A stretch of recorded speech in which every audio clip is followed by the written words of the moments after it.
ভারতের দ্বিতীয় এবং বাংলার প্রাচীনতম রথযাত্রার মধ্যে উৎসবই হলো এই মাহেশের রথযাত্রা উৎসব। সেই 1396 খ্রিস্টাব্দ থেকে পশ্চিমবঙ্গে শ্রীরামপুরে অনুষ্ঠিত হচ্ছে এই রথযাত্রা উৎসব। এই বছর 629 বছরে পা দিল এই মাহেশের রথযাত্রা উৎসব। পুরীর পর এখানেই বিশাল জাঁকজমকভাবে রথযাত্রা পালন করা হয়। বলা যেতে পারে পশ্চিমবঙ্গের সবচেয়ে বড় রথযাত্রা উৎসবই হলো মাহেশের এই রথযাত্রা উৎসব। হ্যালো বন্ধুরা, কেমন আছো? আশা করি তোমরা ভালো আছো এবং সুস্থ আছো। ড্রিম মাই ট্রাভেল চ্যানেলের পক্ষ থেকে আমাদের স্বাগত জানাই। আরেকটি নতুন ভিডিও নিয়ে তোমাদের কাছে চলে আসলাম। আজ 27শে জুন 2025 আমরা আসছি মাহেশে রথযাত্রা দেখতে। তাহলে চলো যাওয়া যাক।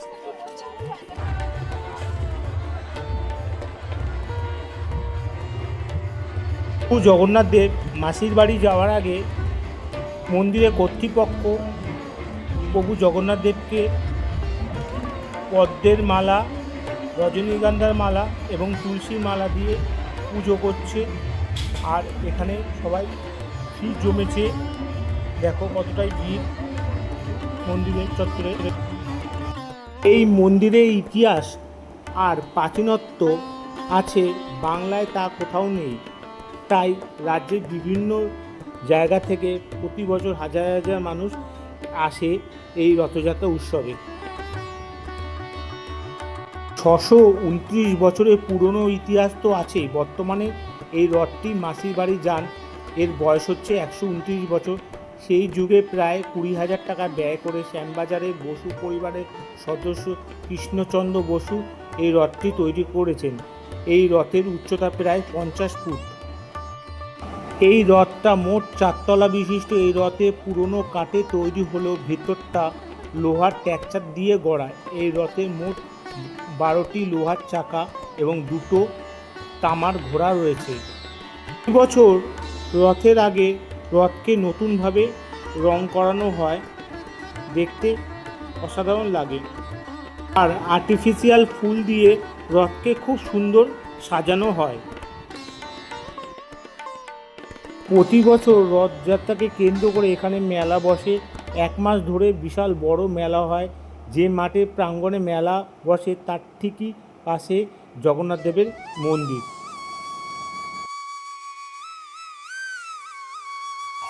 এই মন্দিরে পুজোর পাশাপাশি 1 সপ্তাহ ধরে চলে বিভিন্ন সাংস্কৃতিক অনুষ্ঠান। রামকৃষ্ণ পরমহংসদেব, তার স্ত্রী সারদা দেবী, নাট্যকার গিরিশচন্দ্র বসু, সাহিত্যিক সম্রাট বঙ্কিমচন্দ্র চট্টোপাধ্যায় ও অন্যান্য গুণী জ্ঞানী মানুষেরা এখানে রথের মেলায় পরিদর্শন করতে আসেন। আজ 27শে জুন প্রভু জগন্নাথ দেব ভাই বলভদ্র এবং বোন সুভদ্রা দেবীকে নিয়ে 1 সপ্তাহের জন্য যান মাসির বাড়ি বেড়াতে। সকালে হাজার হাজার মানুষ এখানে বিভিন্ন সাংস্কৃতিক অনুষ্ঠান উপভোগ করেছেন। 26শে জুন থেকে প্রায় উল্টো রথ পর্যন্ত চলবে এখানে মন্দির চত্বরে বিভিন্ন সাংস্কৃতিক অনুষ্ঠান।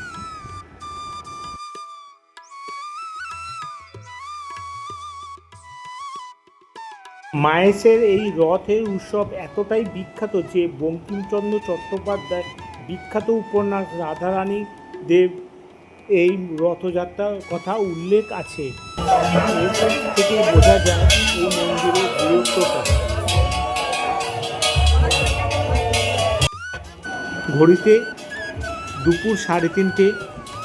প্রভু বলভদ্রকে রথের চারিদিকে প্রদক্ষিণ করাচ্ছে।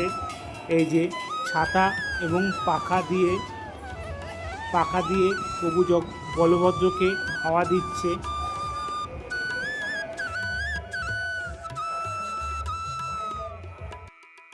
প্রভু বলভদ্রকে এখন রথের উপর উঠাচ্ছে, দেখো দড়ি করে।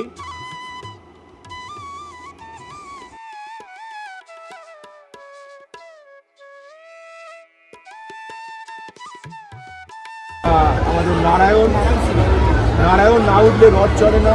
তারপর মা সুভদ্রা, তারপর বলভদ্রদেব, তারপর জগন্নাথ। জগন্নাথ তো জগতের না, জগতের বন্ধু, সমস্ত দেবতার উনি ঊর্ধ্বে। উনি সত্যযুগে নারায়ণ, ত্রেতায় রামচন্দ্র, দাপরে কৃষ্ণ, কলিতে জগন্নাথ। উনি যুগে যুগে অবতীর্ণ হয়েছেন। ঠিক 4টের সময় আমাদের রথটা আরম্ভ হবে। তারপর উনি রত্নবেদী থেকে উনি মাসির বাড়ির উদ্দেশ্যে গমন করবেন। আমি তোমার কৃষ্ণ অধিকারী। সবার প্রথম দিন পুরীর রথ টানা হয়, তারপরে কি আমাদের সবই উৎকল মতে। আগে পুরীর রথ টান, তারপর আমাদের এখানে রথ টান, আগে পুরীর স্নান, তারপর আমাদের এখানে স্নান। কিন্তু একটা যেটা আমরা বলি যে রহিব মায়েশে তোমার সকাশে আমি যে জগৎপতি, মায়েশীতে স্নানে উড়িষ্যায় ভোজনে রবে চিরদিন থাকে। মায়েশীতে স্নানযাত্রা যেমন বিখ্যাত, তেমনি উড়িষ্যায় রথযাত্রা বিখ্যাত। এটা হচ্ছে আমাদের মায়েশের বৈশিষ্ট্য। আমাদের 629 বছর, পুরী 2000+। এটাই হচ্ছে আমাদের মায়েশের বৈশিষ্ট্য।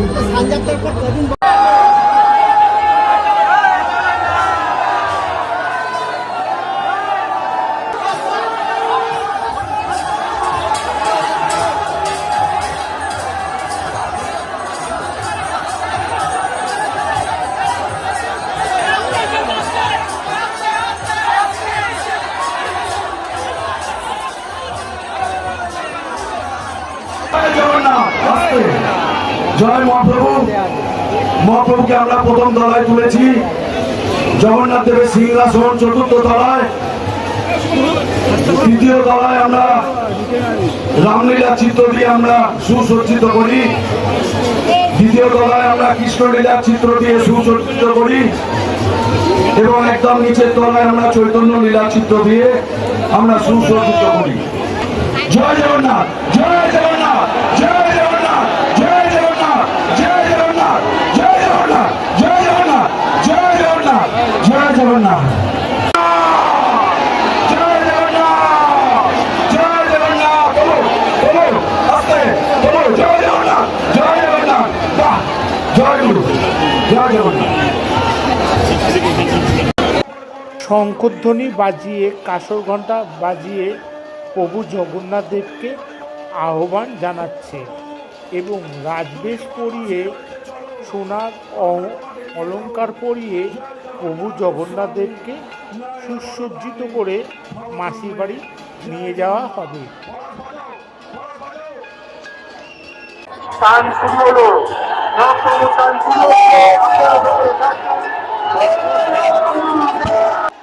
মাহেশের এই পবিত্র ভূমিতে শুধু একটাই নাম, জয় জগন্নাথ, জয় জগন্নাথ, জয় জগন্নাথ। এ যেন স্বর্গ নেমে এসছে মর্তভূমিতে।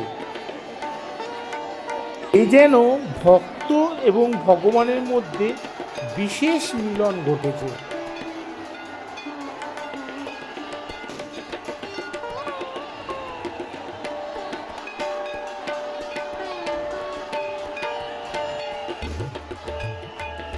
প্রতি বছরই এখানে বিভিন্ন সাংস্কৃতিক অনুষ্ঠান হয়, আর এই সাংস্কৃতিক অনুষ্ঠানে বিভিন্ন ফিল্মের নায়ক নায়িকারা এখানে রথের জন্য আসেন।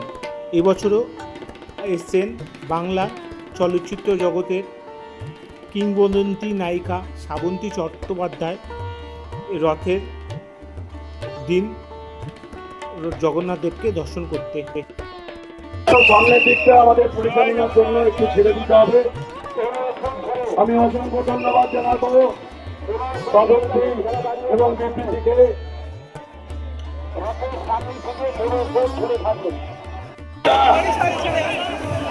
আমি ভাইদের অনুরোধ করছি, যারা যারা পাচ্ছো না তারা নিচে নেমে পড়ো।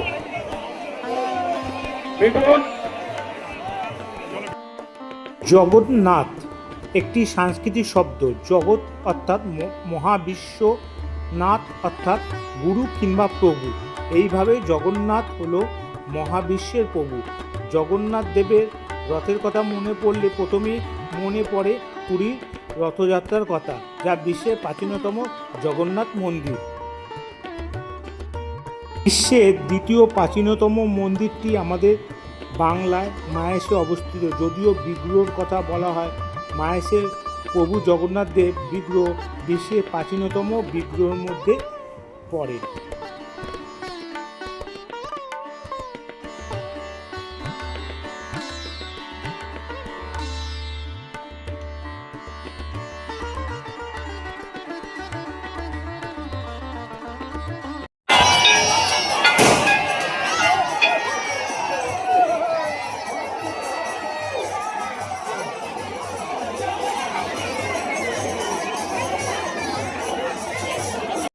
বিকেল 4টের সময় রথ বেরিয়েছে, এ হচ্ছে বিকেল 5টা।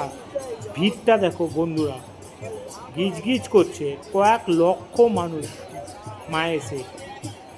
সব রথে দড়ি টানছে, কিছুটা আবার থেমে যাচ্ছে, কিছুটা দড়ি টানছে আবার থেমে যাচ্ছে।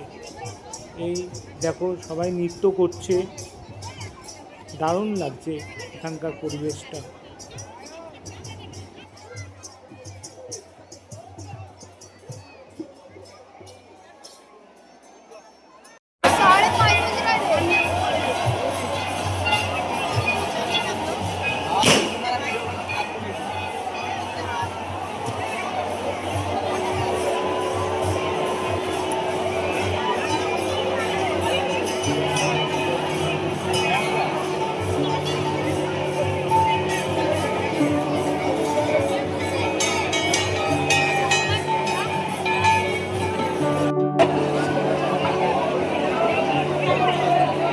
ওদিকে দাঁড়াও না, মোবাইল পকেটে রাখো, ভিডিও করবে অডিয়েন্সের কিছু কাজ করবে, কি করে হবে?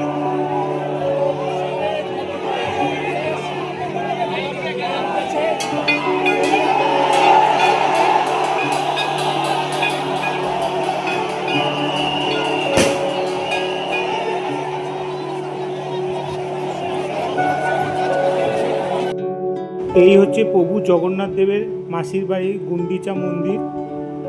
এই যে দেখছো, এই হচ্ছে গুন্ডিচা মন্দির। এখানে প্রভু জগন্নাথ দেব থাকবেন 7 দিন, পুজো দিতে পারেন, ভোগ প্রসাদ খেতে পারেন। এখানে প্রভু জগন্নাথ দেব 1 সপ্তাহ থাকবে।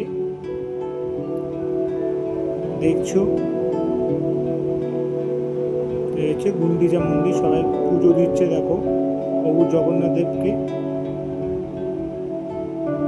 ভিড়টা দেখো মন্দিরে।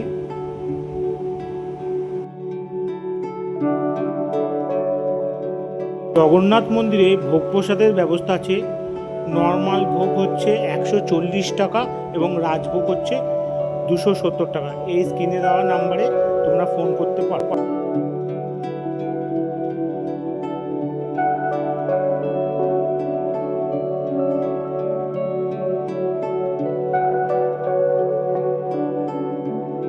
বন্ধুরা, জগন্নাথ দেবের রথের ভিডিওটি তোমাদের কেমন লাগলো জানাবে। ভালো লাগলে প্লিজ লাইক, শেয়ার এবং কমেন্ট করতে ভুলো না যেন। আর যদি ভালো লাগে আমাকে আশীর্বাদ করো এবং আমি আরও নতুন নতুন ভিডিও তোমাদের কাছে উপস্থিত করতে পারি। তাই শেষ করার আগে বলি জয় জগন্নাথ, জয় জগন্নাথ, জয় জগন্নাথ।